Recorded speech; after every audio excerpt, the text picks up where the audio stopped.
Shafi Parambil എംപിയെ police മർദ്ദിച്ചതിനെതിരെ സംസ്ഥാന വ്യാപക പ്രതിഷേധം. സർക്കാരിനും മുഖ്യമന്ത്രിക്കുമെതിരെയുള്ള ആരോപണങ്ങളിൽ നിന്ന് ശ്രദ്ധ തിരിക്കാനുള്ള ആസൂത്രിത ശ്രമമാണ് പോലീസ് നടപടിയെന്നാണ് കോൺഗ്രസിന്റെ ആരോപണം. പേരാമ്പ്ര ഡിവൈഎസ്പിയെ സസ്പെൻഡ് ചെയ്യണമെന്ന് കെ മുരളീധരൻ ആവശ്യപ്പെട്ടു.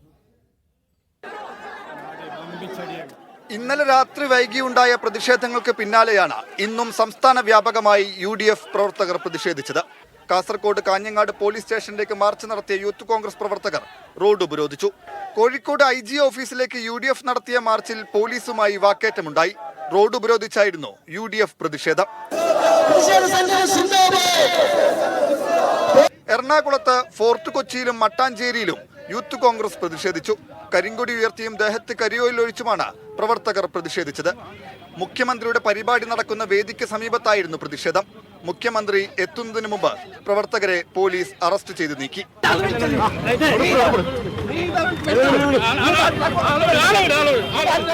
തൃശൂരിൽ മുഖ്യമന്ത്രിക്ക് കരിങ്കൊടി കാണിക്കാൻ എത്തിയ യൂത്ത് കോൺഗ്രസ് പ്രവർത്തകരെ കരുതൽ തടങ്കലിലെടുത്തു.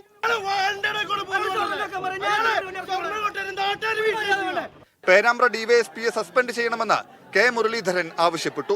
CPM പരിപാടിക്ക് സുരക്ഷ നൽകി UDF യോഗത്തെ കലക്കാനാണ് പോലീസ് ശ്രമിച്ചതെന്നും മുരളീധരൻ ആരോപിച്ചു. CPMന് പ്രൊട്ടക്ഷൻ നൽകുകയും UDF യോഗത്തിനെ കലക്കാൻ നോക്കുകയും ചെയ്ത പോലീസ് ഇതിൽ ഗുരുതരമായിട്ടുള്ള കൃത്യവിലോപം വരുത്തിയിട്ടുണ്ട്. ബന്ധപ്പെട്ട ഉദ്യോഗസ്ഥന്മാരെ സസ്പെൻഡ് ചെയ്തുകൊണ്ട് ശക്തമായിട്ടുള്ള നടപടി സർക്കാർ സ്വീകരിച്ചില്ലെങ്കിൽ കോൺഗ്രസും UDFും ഇതിനെ വളരെ ഗൗരവത്തിലെടുത്തുകൊണ്ട് തുടർ സമരങ്ങൾക്ക് ഞങ്ങൾ നേതൃത്വം നൽകും.